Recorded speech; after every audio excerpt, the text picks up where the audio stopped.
वेद, पुराण, रामायण और महाभारत में ऐसे हजारों घटनाक्रम हुए हैं और ऐसी ऐसी वस्तुएं हैं जिनके बारे में हमें जानने को मिलता है।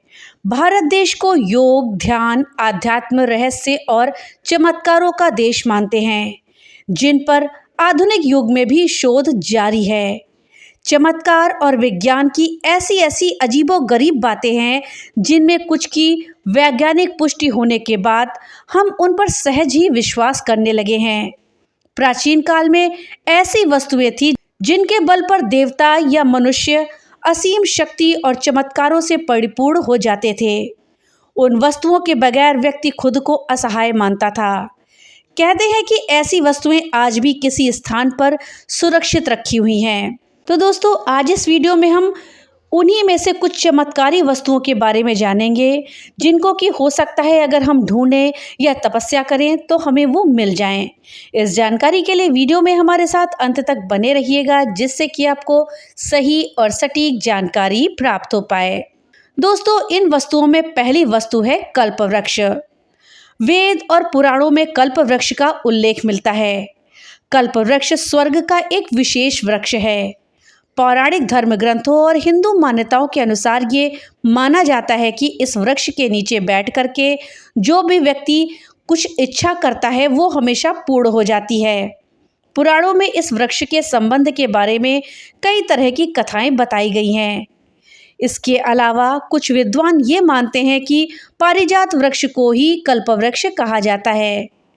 पद्म पुराण के अनुसार पारिजात ही कल्पवृक्ष है, जबकि कुछ लोग ये मानते हैं कि ये सही नहीं है।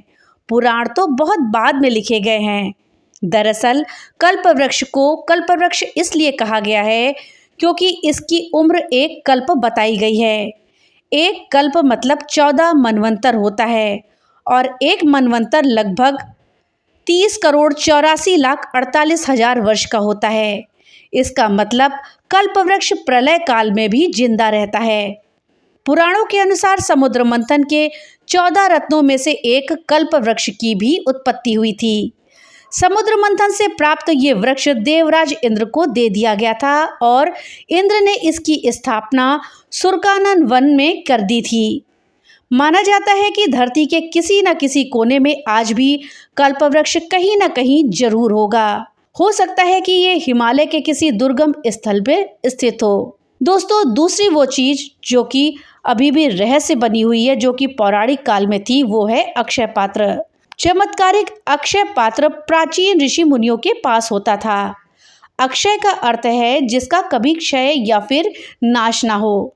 दरअसल ये एक ऐसा पात्र है जिसमें से कभी भी अन्न और जल समाप्त नहीं होता था।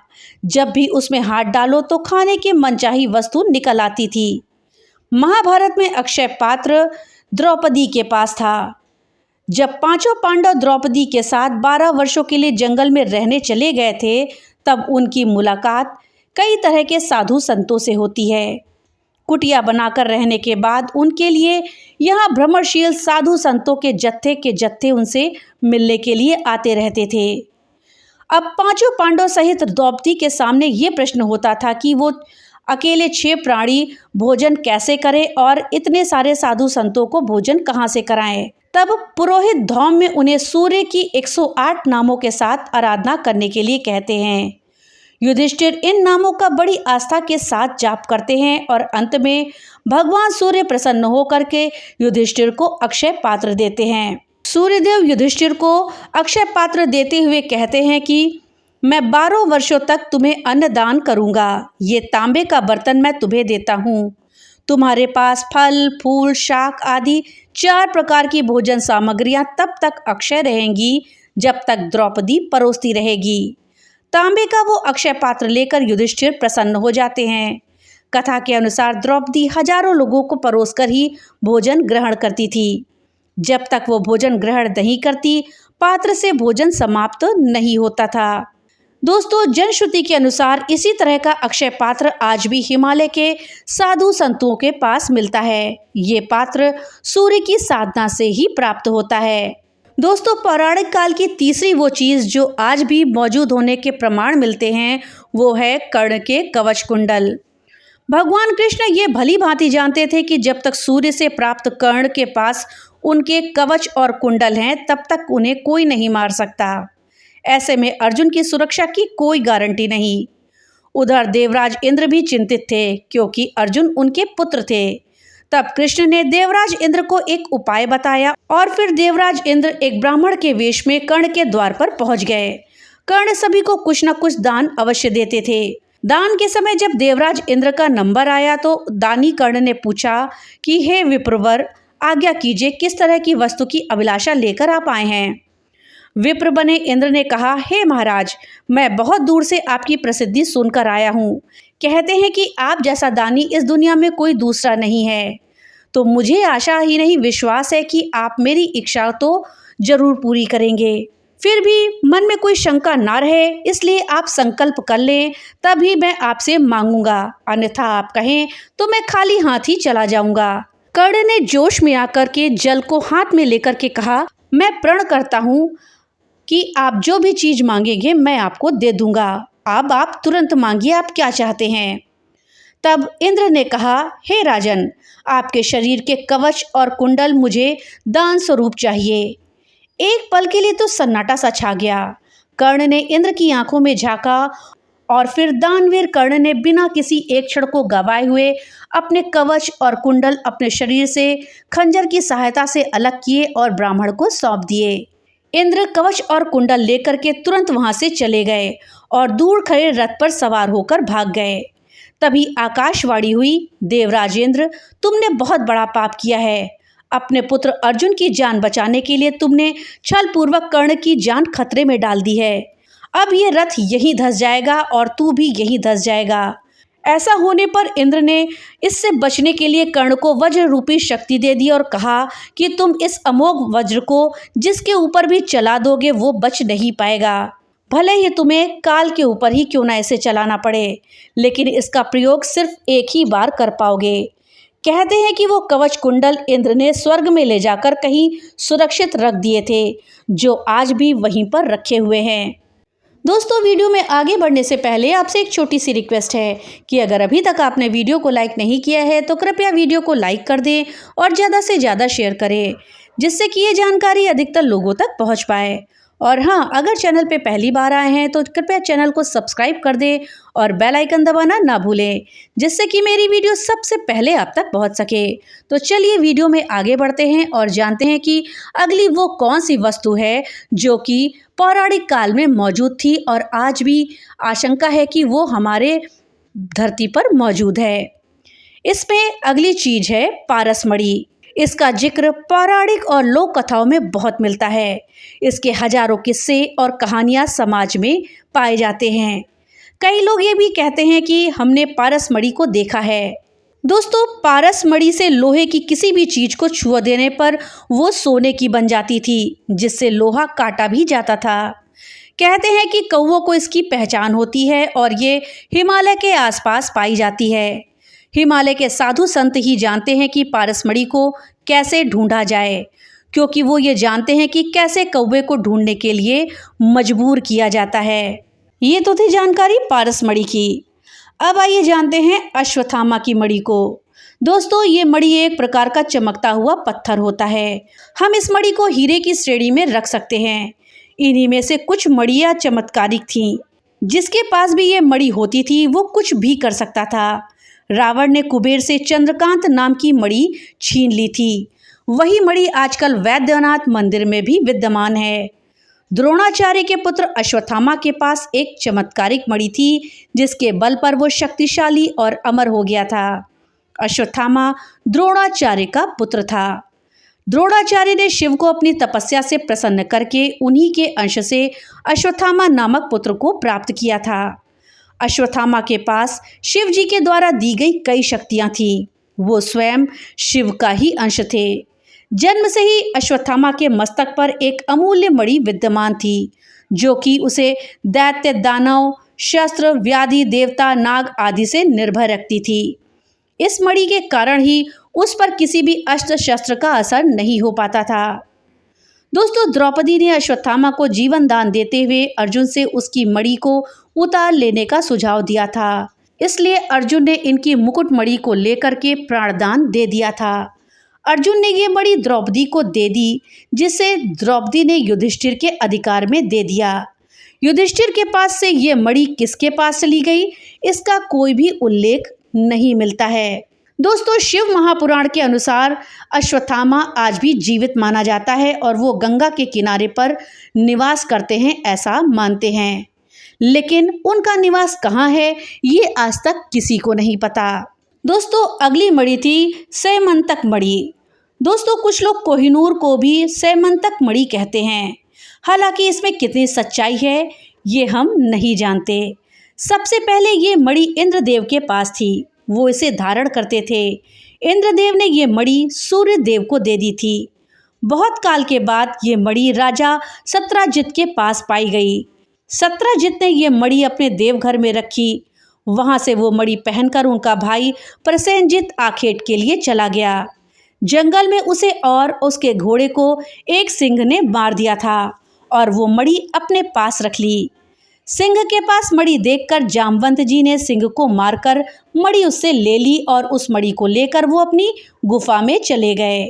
जब प्रसेनजित कई दिनों तक शिकार से ना लौटा तो सत्राजित को बहुत दुख हुआ।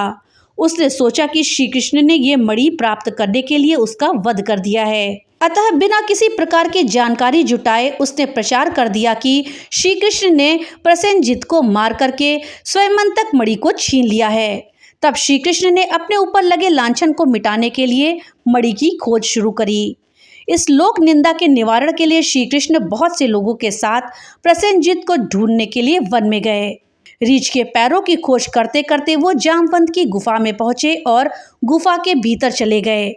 वहां उन्होंने देखा कि जामवंत की पुत्री उस मणि से खेल रही है।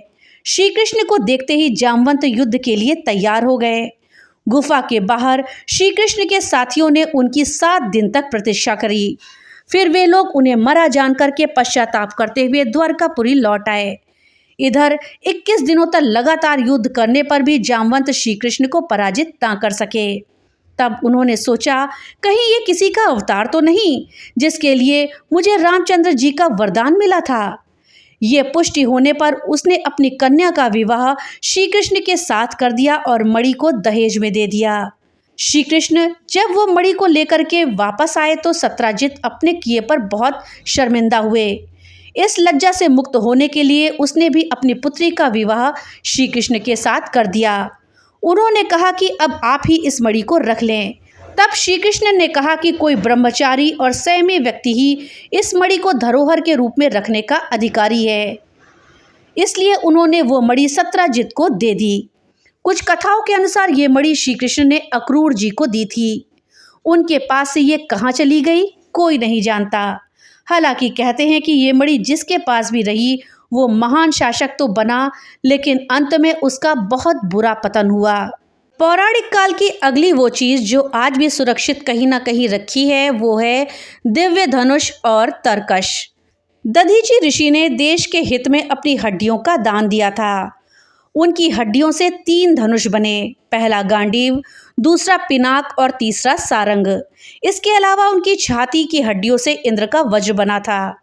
इंद्र ने यह वज्र कर्ण को दे दिया था। पिनाक शिवजी के पास था जिसे रावण ने ले लिया था। रावण से यह परशुराम के पास चला गया और परशुराम ने इसे राजा जनक को दे दिया था। राजा जनक की सभा में श्री राम ने इसे तोड़ दिया था। और सारंग विष्णु जी के पास था। विष्णु से ये राम के पास गया और बाद में श्री कृष्ण के पास आया था। गांडीव अग्निदेव के पास था जिसे अर्जुन ने ले लिया था। पौराणिक कथाओं के अनुसार एक ऐसा धनुष, तीर और तरकश है जिसका कभी नाश नहीं हो सकता। ये तीर चलाने के बाद पुनः व्यक्ति के पास लौट आता है और तरकश में कभी तीर या बाण समाप्त नहीं होते। सबसे पहले ऐसा ही एक तीर राजा बलि के पास था। भृगुवंशियों ने राजा बलि से विश्वजीत के लिए एक यज्ञ करवाया। उस यज्ञ से अग्निदेव प्रकट हुए और उन्होंने राजा बलि को सोने का दिव्य रथ, घोड़े और दिव्य धनुष तथा 2 अक्षय तीर दिए। प्रहलाद ने कभी ना मुरझाने वाली दिव्य माला दी और शुक्राचार्य ने दिव्य शंख दिए। इस प्रकार दिव्य अस्त्र शस्त्रों से सुसज्जित होकर राजा बलि ने इंद्र को पराजित कर दिया था। राजा बलि इन दिव्य धनुष और बाण की बदौलत तीनों लोकों पर राज करने लगे थे। उसी तरह की एक और कथा है कि श्वेतकी के यज्ञ में निरंतर 12 वर्षों तक घृतपान करने के बाद अग्निदेव को तृप्ति के साथ साथ अपच भी हो गया। तब वो ब्रह्मा जी के पास गए। ब्रह्मा ने कहा कि यदि वो खांडव वन को जला देंगे तो वहां रहने वाले विभिन्न जंतुओं से तृप्त होने पर उनकी अरुचि भी समाप्त हो जाएगी। अग्निदेव ने कई बार प्रयत्न किया, किंतु इंद्र ने तक्षक, नाग और जानवरों की रक्षा हेतु खांडव वन को जलने नहीं दिया। अग्नि पुनः ब्रह्मा जी के पास पहुंचे। ब्रह्मा से कहा कि अर्जुन और कृष्ण खांडव वन के निकट बैठे हुए हैं, उनसे प्रार्थना करें। तब अग्निदेव ने दोनों से भोजन के रूप में खांडव वन की याचना करी। अर्जुन के यह कहने पर भी कि उसके पास वेग वहन करने वाला कोई धनुष, अमित बाणों से युक्त तरकश तथा वेगवान रथ नहीं है। अग्निदेव ने वरुण देव का आवाहन करके गांडीव धनुष, अक्षय तरकश, दिव्य घोड़ों से जुता हुआ एक रथ लेकर के अर्जुन को समर्पित कर दिया। बाद में अग्निदेव ने कृष्ण को एक चक्र दिया। गांडीव धनुष और अक्षय तरकश भी दिव्य अस्त्रों में शामिल हैं। कहते हैं कि गांडीव धनुष अलौकिक था। ये धनुष वरुण के पास था। वरुण ने इसे अग्निदेव को दे दिया था और अग्निदेव से ये अर्जुन को मिला। ये धनुष देव, दानव तथा गंधर्वों से अनंत वर्षों तक पूजित रहा था। वो किसी शस्त्र से नष्ट नहीं हो सकता था और अन्य लाख धनुषों की समता कर सकता था। जो भी इसे धारण करता था उसमें शक्ति का संचार हो जाता था। इसके साथ ही अर्जुन के अक्षय तरकश के बाण कभी भी समाप्त नहीं होते थे। गति को तीव्रता प्रदान करने के लिए जो रथ अर्जुन को मिला उसमें अलौकिक घोड़े जुते हुए थे। उसके शिखर के अग्रभाग पर हनुमान जी बैठे थे और शिखर पर कपिध्वज लहराता था। इसी के साथ उस रथ में अन्य जानवर भी विद्यमान थे जो कि भयंकर गर्जना करते थे। तदंतर अग्निदेव ने खांडव वन को सब ओर से प्रज्वलित कर दिया। इंद्र सहित सभी देवता खांडव वन को बचाने के लिए आए, लेकिन उनका सामना कृष्ण और अर्जुन से हुआ। अंतोगत्वा सभी हार गए। खांडव वन के जल जाने से तक्षक, नाग, अश्वसेन, मायासुर तथा 4 शार्गक नामक पक्षी बच गए थे। इस वनदाह से अग्निदेव तृप्त हो गए और उनका रोग भी नष्ट हो गया। पौराणिक काल की अगली वस्तु है पांचजन्य शंख, जो कि श्री कृष्ण के पास था। दोस्तों, इसके साथ ही अर्जुन के पास देवदत्त, युधिष्ठिर के पास अनंत विजय, भीष्म के पास पौंड्रिक, नकुल के पास सुघोष, सहदेव के पास मणिपुष्पक शंख था। सभी के शंखों का महत्व और शक्ति अलग अलग थी। शंखों की शक्ति और चमत्कारों का वर्णन महाभारत और पुराणों में भी मिलता है। समुद्र मंथन के दौरान इस पांचजन्य शंख की उत्पत्ति हुई थी। शंख को विजय, समृद्धि, सुख, शांति, यश, कीर्ति और लक्ष्मी का प्रतीक माना गया है।